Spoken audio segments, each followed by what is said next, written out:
Alright, hello everyone, and today we'll discuss about some of the very important functions that we use in Excel. Now, these are really important for your interviews, and if you're someone who uses Excel in a day-to-day basis, these formulas are gonna save you.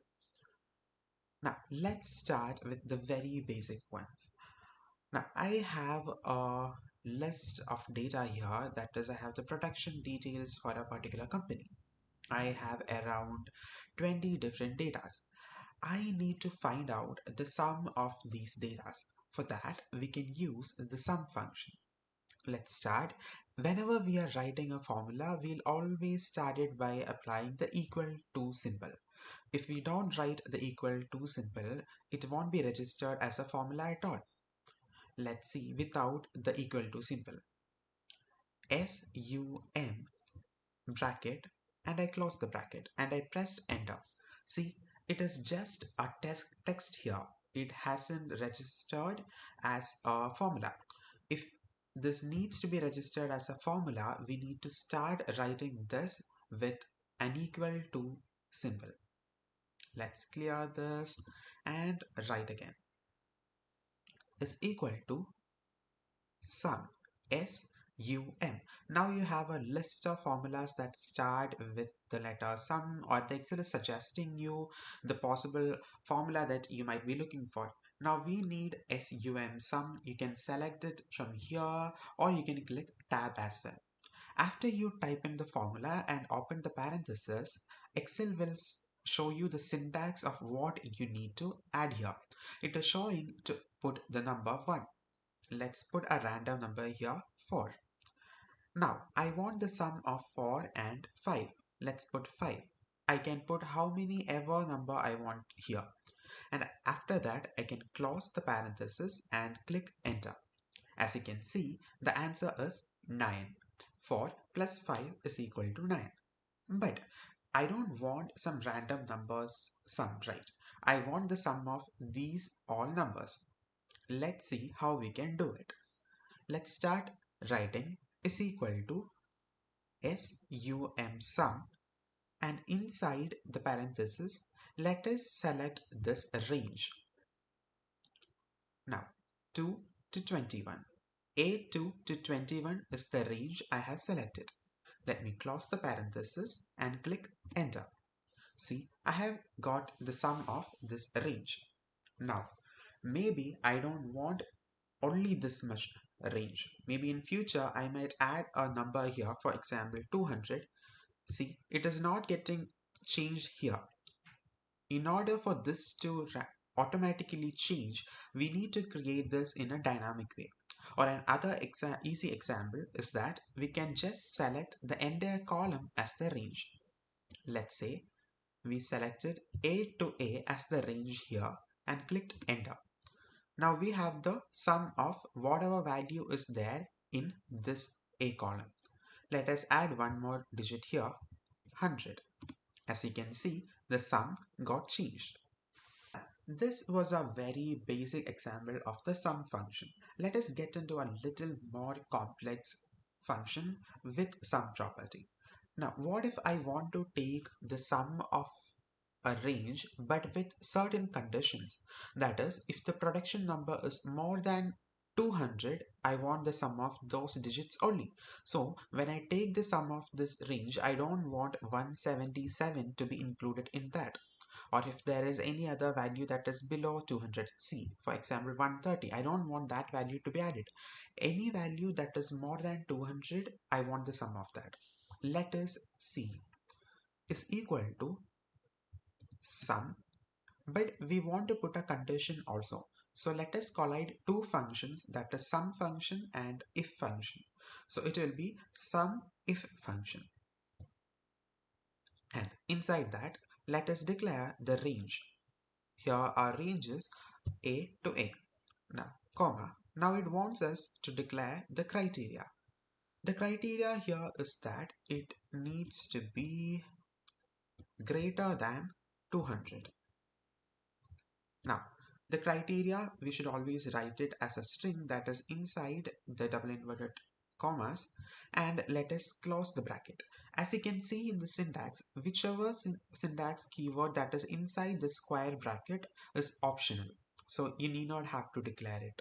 But if it is not inside the square bracket, for example, the range and criteria, those are mandatory fields. Whenever you're using a function, you should compulsorily use these mandatory fields. Let us close the bracket and click enter. Now we have the sum of all the data inside this range which has value more than 200. Now let's see, let's make this 200 as 500 and see the answer. See, now only those values which has values greater than 500 is taken into consideration while summing it up. Let's move to the next function. Now here we had one condition, that is the value should be more than this. Now, what if I have more conditions? I can't use sum if in that situation. In that situation, I should use sum ifs, that is multiple if condition collided with some function. Let's write is equal to sum if and an s, that is sum ifs, bracket open. We have to declare the sum range, that is a to a, comma. We can declare the criteria range 1, that is in which range we have the criteria in. Now in this sheet we have only one range, that is A. In other cases we might have different fields or columns, etc. Let me show you an example of such a sheet. Okay, so in this sheet we have two columns, that is one is production and one is month. Inside the month field we have January, February, March, April, and again repeating January, February, March, April. So we have 4 months inside this range, that is January, February, March, and April.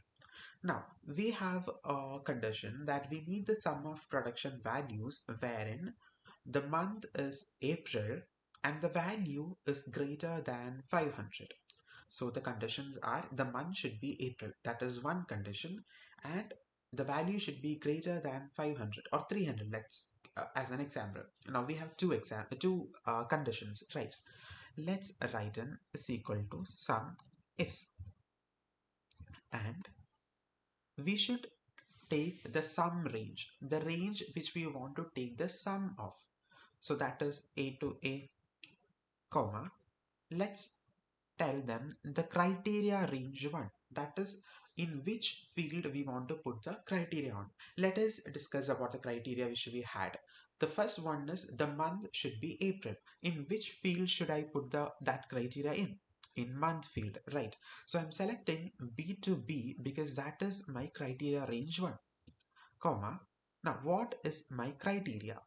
Now my criteria is that it should be April. I don't have to put equal to April or anything. I just have to write April as a string that is inside double inverted commas. Now, if I have more conditions, I can click comma and put criteria range 2. Now, my second criteria is that the production value should be more than 300. So what is my criteria range 2? Column A to A, comma. My criteria was it should be greater than 300. Inverted comma close, bracket close. Let's click enter and see. See, the answer is 2939. That is the sum of the values after two conditions are true. Well, that was a very informative function, right? Now let us look into another complex situation, that is in a day-to-day basis we have many data wherein we'll have to filter a lot of contents, right? For example, let's go here and filter out some data: 130, 342, 849. So the data which we have right now in our hand is given like this.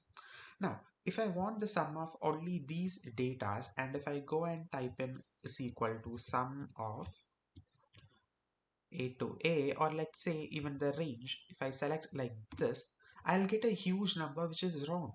The reason why it is wrong is that it is, regardless of whatever you have filtered out here, it is still taking the sum of every digit that is between A5 and A14.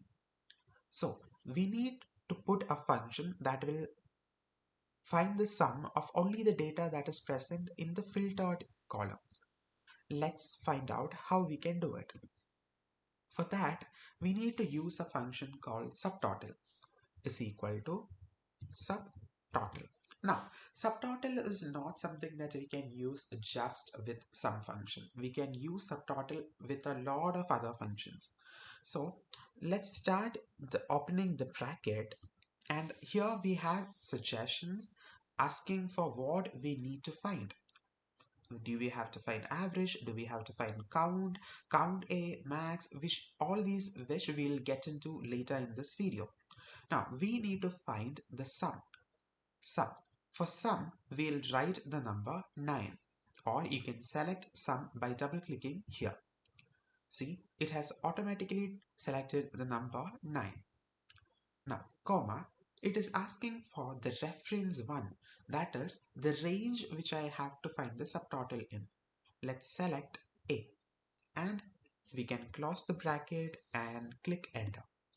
As you can see, it has given me the subtotal of the data that has been filtered in the sheet.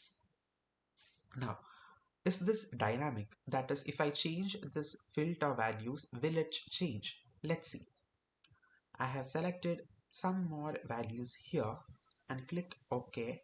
And as you can see, the data changed dynamically. That is, whatever value you have selected here in the filter will get reflected in the sum in this column. Let's select all data here, and we got the value here. This is a very useful function if you are someone who uses Excel on a day-to-day basis. You really need not have to put in a lot of sum function, or you don't have to unfilter each time and find the sum, or copy paste to another sheet and find the sum. No, you can just find the sum of filter data in the same sheet itself. These are the very important functions that has the property of adding things, or the sum property. Now let us talk about the count property. Counting data is very important and useful in Excel. Let's see how counting works. Now I have a lot of data here, right? These are numerical data and these are text data. Now the first function we are going to discuss is count function. C-O-U-N-T, count function. Now, count function is used in order to count the number of numerical values in a range. Let me repeat that. It will count only the numerical values. That is, if I am putting is equal to count, and now it is asking to select the value. Here, value is the range. I'm selecting the range here and clicking enter. It has given me 20, but if you see, you can see that there are 21 rows here, but still it gave me only 20 because one row is not numerical, it is a text value. Now let's see another is equal to count of this range. As you can see, there is no numerical value inside this range at all, so we are expecting a 0 as the answer. Let's close the parenthesis and click enter. See, the answer is 0. So count is a function that we use to find the number of numerical values in a range. Now, what if I want to find the number of values in a range, regardless of it is whether it is numerical or whether it is alphabetical or whatever? For that, let us use a function called count A. Now, A is something that we need to add after the term count. Hence, it will count the number of any value that is there in the range. As you can see, the explanation given by them is counts the number of cells in a range that are not empty. Let's see. Count A, and let's declare our range here. Close the parenthesis and click. 21 is the answer because there are 21 rows inside 21 cells inside this range that are not empty. let us see by emptying two random cells here. I have three empty cells here, and see, the number has changed into 18. So even if I am emptying cells in between the range, it doesn't matter. It will take the number of cells with non-empty values and it will give the answer here. Now, what if I want to find the answer of the number of blank cells in a particular range? Let's see, is equal to count blank, and inside this we can give the range, that is b to b, and close the parenthesis and click enter. See, the number is very large. Why is the number so large? Because we selected the entire column. So if we select the entire column, every cell that comes below this is being counted as a blank cell, right? We do not want that situation here. So in order to avoid that, we should always give a very definite range, that is count blank, and select the range, specific range where you want to select. Click enter and we got the value 3 because we have 3 blank cells in the defined range. Now this is a very interesting and important function that probably you will have to use in your daily life. Now let's see the next one, that is, what if you have a particular condition, that is, in this given range you want to count the number of values that is January. Only the text which has the term January in it you want to count. So what will you do in that situation? Or for example, what if you want to count the number of cells where the value is more than 200? So these are conditions. Remember that we found the sum of a particular range, but with given conditions. That is the same thing we are going to do right now itself. Now is equal to, we should collide two functions. In previous example we collided the sum function and the if function because we want to find the sum of the values with conditions. Here we should collide the count function and the if function because we need to find the count of the values in a range with conditions. So is equal to count if, bracket open, we have to declare the range. Let us say b to b is the range, comma, what is the condition? The condition I am giving here is January. So I want to count the number of cells which has the term January in it in the column B. Let me close the bracket and click enter. See, there are 4 Januaries in this given range. Now, what if I have more than one condition? Very similar to this sum ifs condition, we have count ifs condition as well. Is equal to count ifs with an s at the end, and open the parenthesis, select the criteria range 1. So the criteria range 1 is b to b, comma, let us declare what is, I think there is one unnecessary bracket here. Yeah. Now, after comma, we need to declare what is the criteria. In B2B, the criteria is that it should be January. It should be January.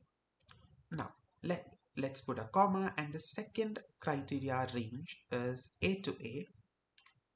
Let's put a comma, and what is the criteria? That it should be more than, let's say 500. Let's close the bracket and click enter. See, the answer is 2. We knew that there are more than 2 Januaries here. 1, 2, 3 and 4.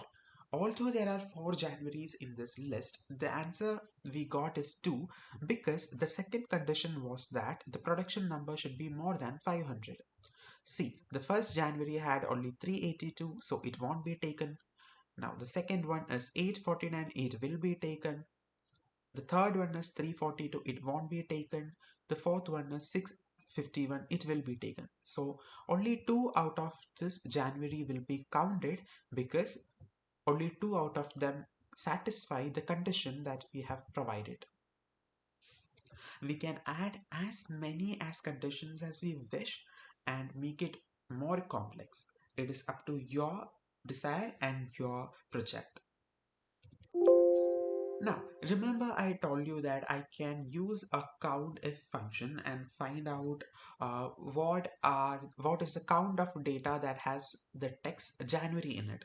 Maybe I don't want it to be too much specific.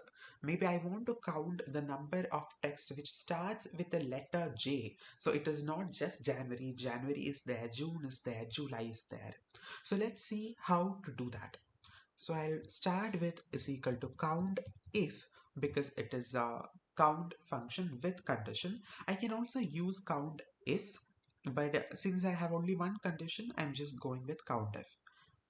Count if bracket open, and the range here is B to B because I'm going to apply the condition on this range, comma. Now the condition is that usually we'll write it as January if I want the text inside this range that has to be counted as January. Now here we just want the letter to be J, that is the starting letter of the text should be J. I can't just type in J here because then it will search for the complete text that has only the letter J in it. We should put a star here. That means any term that starts with J and any characters can come after it. Let's close the bracket and click enter. We got 4 as the answer here. Because we have only January here, we didn't add June or anything. Let's add June here and see. See, the number has changed into 5. The reason is that it counted any text that started with the letter J. Now, what if I want the last letter to be something? Let's say Y. So we'll start with star and end with Y.